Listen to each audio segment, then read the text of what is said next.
How was it for you working with so many of us? Well, it was a funny thing to get a call and asked to do this, and what I thought was interesting about it was the brief was they want to be natural, they don't want any retouching, and they want it to be real.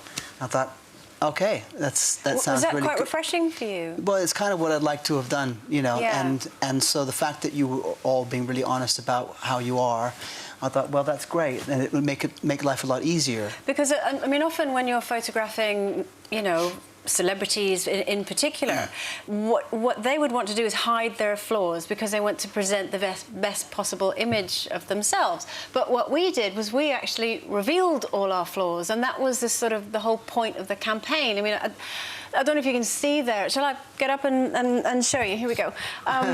This, you know, I work out and I try and stay in shape and all this sort of stuff. But this is the bit that I'm most embarrassed about here. This is my body story. I've had a hysterectomy. I've had surgery because I had abdominal problems because of having children. My body is just covered in scars. So for me, it's getting those out and knowing that they weren't just going to be airbrushed out was tough. Isn't it refreshing as well to see, like, when you lean to the side, you get bumps. Like, I've never not seen a bump in a magazine forever. I want to ask you about some of the people, really famous people that you photographed, because I know you photographed the Queen, and you got a smile, and it's a really wonderful picture. Thanks. When you just walk in and you've got someone like that and you've got, like, really limited time, how do you put them at their ease?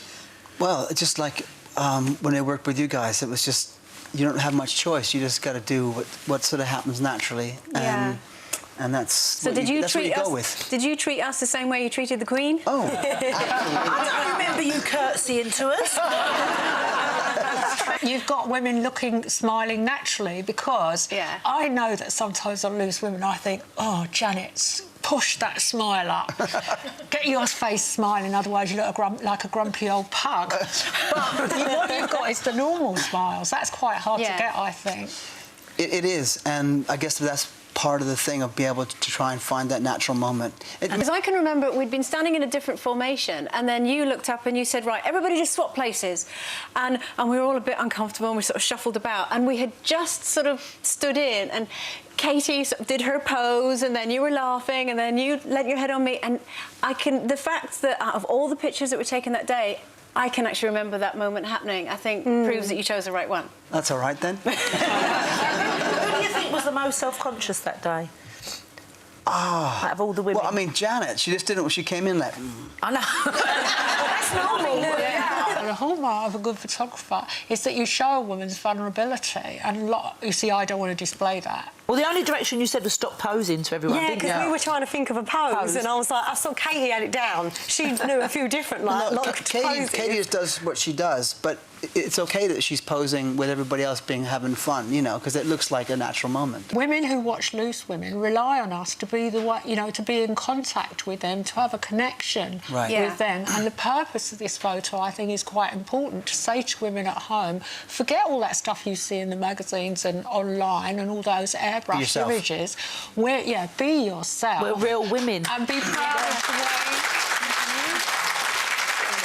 Because you know, I mean, speaking for myself, as you get older, you're never going to look the way you looked before, but the way you look now is just as valuable. Now, you were surrounded by pretty women that day, and there's a link there, because you're sort of involved with the Pretty Woman, the musical, sort of evolving as we speak. Yeah, they're doing the musical of the film Pretty Woman, and I'm writing the music for it. Wow, do you know the casting director? You make a great Pretty Woman. I know, of course I do. She'd be a great Pretty Woman. Can you sing? Yes. Yes, I can.